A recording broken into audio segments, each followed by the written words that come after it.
in terms of how that functions in our galaxy, the galaxy is generating intelligent waves, which you're going to see the proof for in this presentation. And those waves upgrade the speed of this time field, or of what I call the source field. The speed of vibration of the source field is going up.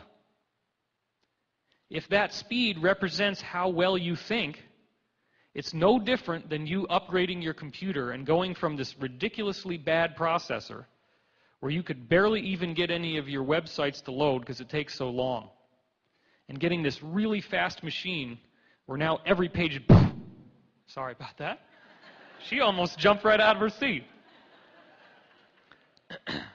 I'll try to do that a little more delicately next time. Is that better? Okay. So, you broke me out of my trance now. Now I got to actually talk from the ego. How's it going, man? What the hell was I talking about? All right, let's see. We got to get the download back in play here. When we understand that this energy field is part of the galaxy, that the galaxy is a conscious being, the galaxy has energy that must be conscious. The energy that's in the entire universe must be conscious, and it must create life. Life is the divine imprimatur of all energy in the universe. All energy in the universe is built to create life.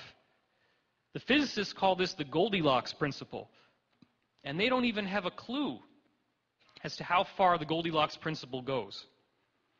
It's not too hot, it's not too cold, it's just right. That's what they're talking about in terms of planets like ours, and how we have just the right amount of oxygen, just the right amount of water, just the right temperature. All these things are perfect. It's not an accident.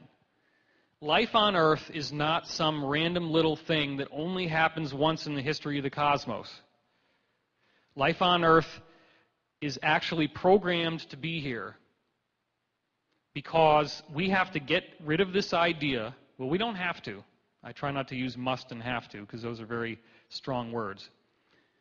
It would be beneficial to learn that there are forces out there much greater than the human intellect, much greater than the ego, much greater than the body. That there is forms of consciousness that could be an entire planet, that could be the sun, that could be the galaxy, which is really nothing more than a bunch of suns and planets in a big cluster. Well, we can prove that that's going on.